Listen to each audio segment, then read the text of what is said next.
started with the allegations which were made by the minority in Parliament.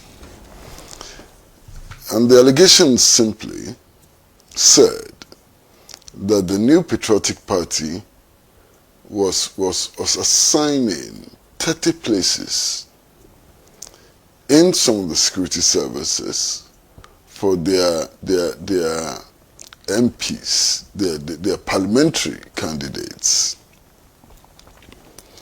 Now, since then, there have been at least 3 or 4 reactions to the allegations. Now, all of the reactions contradict each other. And therefore, we can only come to the conclusion that somebody must be lying, and must be lying big time. The first reaction which came from government was that the allegation was not true, that no allocations have been made to MPP parliamentary candidates. That was the first reaction. Then there was another reaction which said, oh, we are only doing this to clear the backlog. Okay. And then there was a third reaction which said, yes, we've made allocations, but even some of the minority members of Parliament and others have benefited from it. Okay. Then there was another reaction which says that, look, we are only being fair to all the people who had applied earlier to join the security service, and that is in sync with the second reaction, you understand? Now let us examine these reactions. You cannot say the allegation is not true and still claim that you even made allocations to some opposition elements. As if the allegation is not true, it means that no allocations have been made. But to say that some opposition elements have also benefited from the allocations is to confirm the allegation. Now, the issue of backlog and so on is absolutely ridiculous. Okay. And it's ridiculous to the extent that there are qualifications for enlistment into the security services. And for one of our callers, of our texters, has actually explained that. One of the qualifications for enlistment is age. So if there's a backlog scanning a period of 8 years, it means that those people who initially applied 8 years ago are not qualified to join the security services. And that's a huge, problem. So that backlog argument simply collapses. Now, why are we concerned about the allegation that the government is recruiting its own people into the security services? Why are we concerned? Why should there be a concern? One, over the years, it has been established that some of the persons who have entered the security services have entered the security services mainly as a means of securing some advantages to commit crime.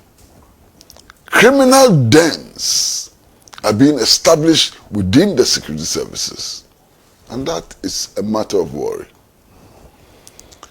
One, I recall, for example, that in one of the international conferences we organized in Accra, some policemen and some state protocol personnel actually used state protocol vehicles assigned to visiting dignitaries to commit armed robbery. I hope you remember this. Okay. Now, when the matter was investigated, it turned out that those police officers were what was then referred to as party police. persons who had been recruited because they were members of political parties. And I remember this vividly. Then there was another case which gained public attention of a gang of thieves, robbers, who had actually managed to enter the police training academy, had been trained in weapons handling and so on, and their main purpose was to establish gangs, to rob citizens and so on. Okay. Now, if you have security services within which gangs of robbers establish themselves and so on, it defeats, first and foremost, the purpose of establishing those agencies and puts citizens at risk. This is dangerous. Now, the other thing too is that today, I mean, if you contact people in all the security services, allegiance to political groups, political parties, and so on, it's open in the security establishments. So, for example, if you go into the armed forces, the soldiers themselves know who is NPP, who is NDC, and so on. This polarization of the security services is dangerous for the maintenance of national security. You understand? If you have a security service in which people know who is affiliated to what party and so on, and they discuss that openly and so on, it is exceedingly frightening, because it can lead to the collapse of these security services. And in cases of national emergency, it becomes absolutely difficult to mobilize the security forces as single units with a clear purpose of saving the nation. It is dangerous, should not be encouraged. It is not healthy, for us. Now, this discussion is important for many reasons. Okay, many reasons. And Sana, one of the things that worries me very deeply is the fact that over the last couple of years, we've also come to see cases of persons being recruited in the security services who are not qualified. Only recently, something made the rounds, and I'm sure that all of you are clearly aware of it, about persons who have been recruited into the military, whose age appear to be way above the limit. Now that brings into question why there's an age criteria. And I would think that there's an age criteria simply because all of us, our bodies, our organs and so on, cannot function at the same level as we grow older. And for example, if you're in the police service, you need a certain level of agility to be able to perform the function of arrest and so on, restraining people and so on. So if you are recruiting persons who are unfit to be in the security services, it means that when armed robbers strike and you call the police, the persons who will be given the responsibility to protect you would physically be unable to do so. Because the age has been varied, because their physical fitness has not been taken into consideration, and so many things. It simply means that we are recruiting people into the services who cannot perform their duties. Now, just ponder over the fact that we are recruiting persons into the fire service who may not be qualified. Just think about a fire outbreak anywhere. You understand? And the people who are being dispatched to quench the fire are mentally, physically disabled to carry out that duty. What would happen to our country?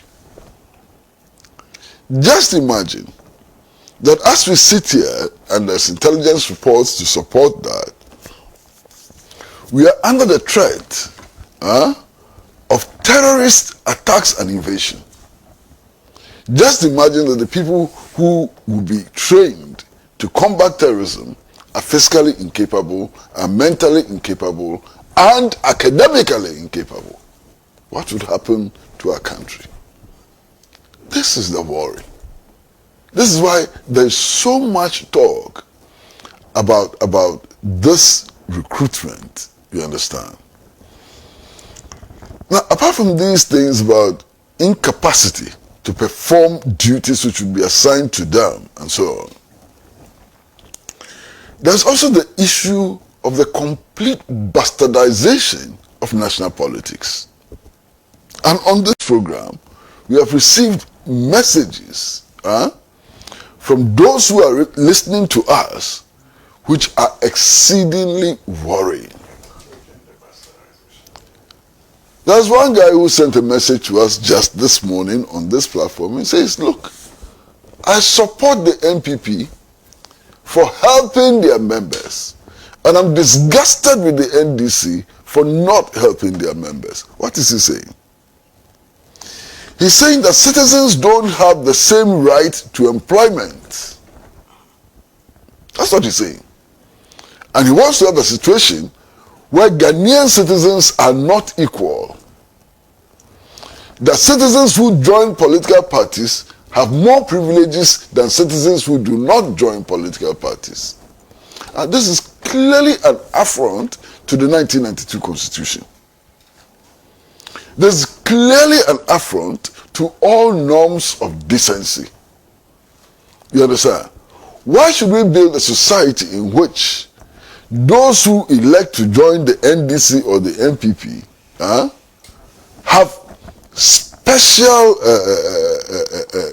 what do I say? They are special privileges as against those who want to be regular citizens, who want to pay their taxes, who want to work for improving the society and so on, without allegiance to political formations. This is frightening.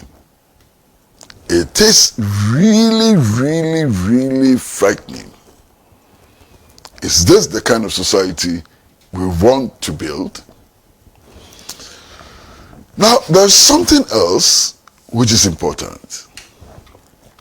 If indeed it is true, if indeed it is true, and I have no reason to doubt that it is true, given even the clip that you played on this very program, confessions by party apparatchiks that they have also received slots and so on, I have no reason to doubt that the allegations are not mere allegations, but they are grounded.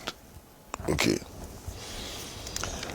But if these allegations are true, and they are indeed grounded, what does it tell us about the fairness of these security agencies? What does it tell us about fairness of these security agencies? There have been cases of malicious prosecution in our country. Now, how does that happen? You can have cases of malicious prosecution if the agencies responsible for investigation and prosecution are compromised. If they refuse to look at the facts and begin to look at party colors and who has a party card and who doesn't have a party card, you would have many incidents of malicious prosecution. The abuse of the apparatus of the state in order to silence critics. So it is directly linked to the freedom of expression. It is directly linked to the freedom of association. It's directly linked with many of the freedoms which our Constitution guarantees for us. If the security services are this polarized, if the security services are controlled by political parties and so on, it means that we cannot enjoy our fundamental rights. And that must be worrying for everybody, even those in the New Patriotic Party, who today may be thinking that this arrangement gives them advantages. And they must be worried, okay, for many reasons. And one of the reasons simply being that there's no way of guaranteeing that any political party will be in power forever. So if you enjoy that privilege today, what about tomorrow when we are no longer in power? Would you not become a victim of the abuses that we have claimed that many people have abused? So it doesn't matter what political party you belong to. We have a responsibility to safeguard, our freedoms, the enjoyment of our freedoms, and so on.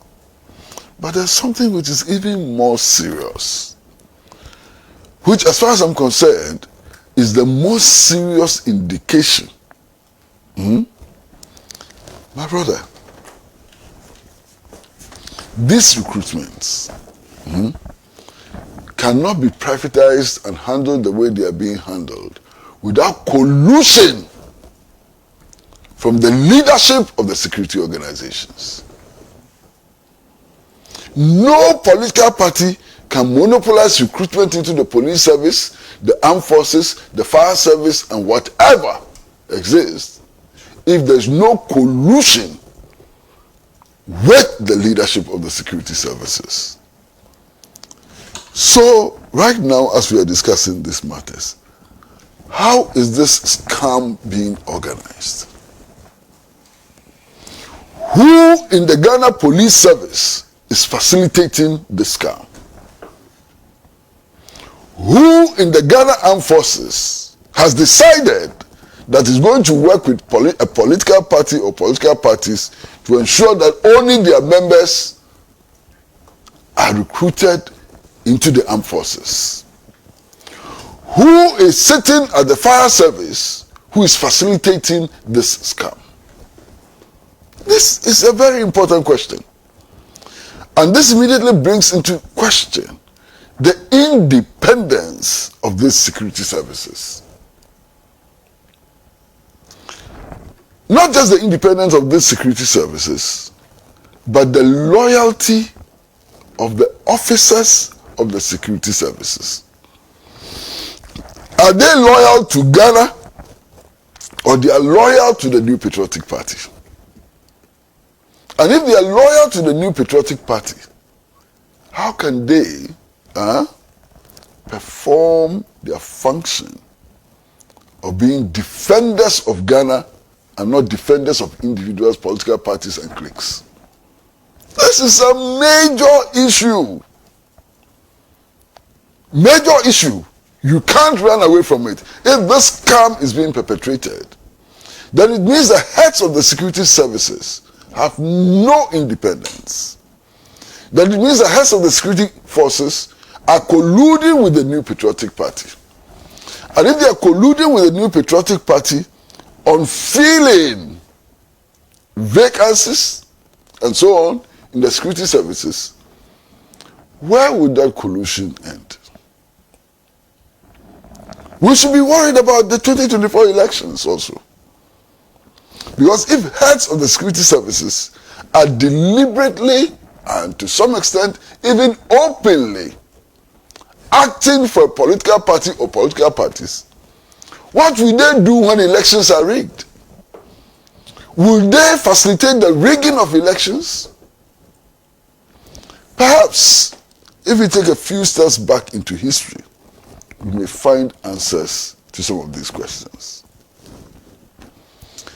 About 2 years ago, I was invited to a very solemn ceremony to remember the victims of the Ayawaso West Wagon mayhem.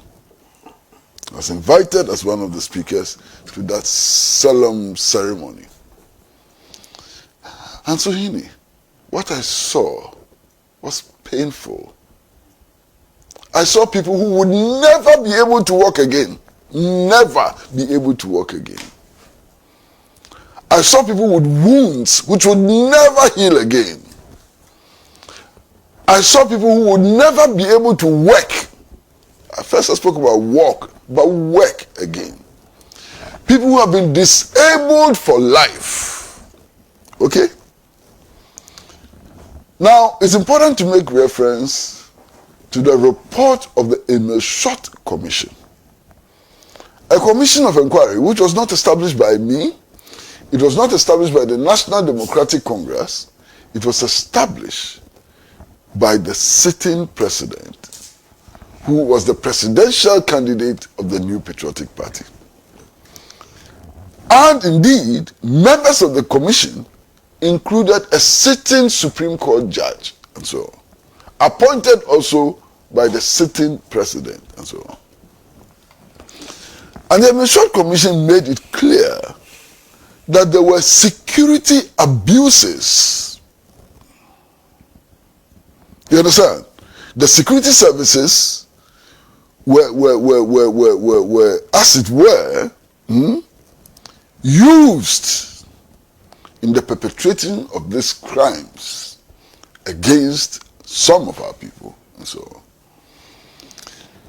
on. During the proceedings of the commission, at least there was some evidence to the extent that somebody who was working for national security had been recruited from the Kwame Nkrumah circle. And this person was actually selling phones, second-hand phones, when he was recruited, and he didn't go through any process. Check the report, check the proceedings, and so on. Now, doesn't that frighten you? In the last elections, 8 innocent Ghanaians were killed. 8 innocent Ghanaians were killed. By persons believed to be in the security services or associated with the security services. It's frightening.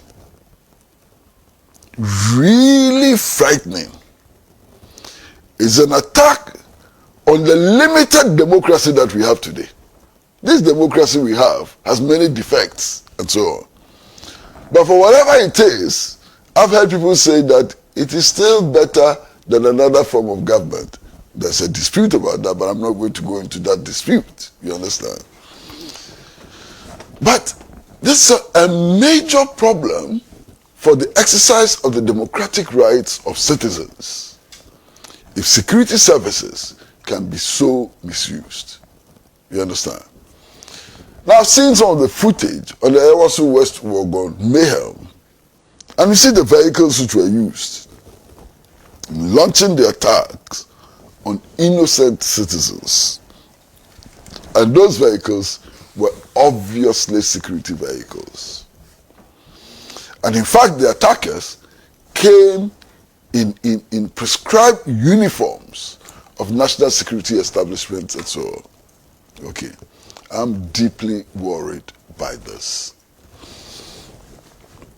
But you see, more than that, there are many other signs that we are seeing which indicate in the clearest possible terms that all state institutions are being bastardized to the disadvantage of citizens. And I mean no words. In the MPP primaries in Yendi, I saw a video of an EC official publicly admitting that he is an MPP member or sympathizer, and that because of the rules, he is unable to sing MPP party songs. I'm sure all of you saw it. Now, if that doesn't frighten you, what will frighten you? EC official publicly admitting. You put that aside.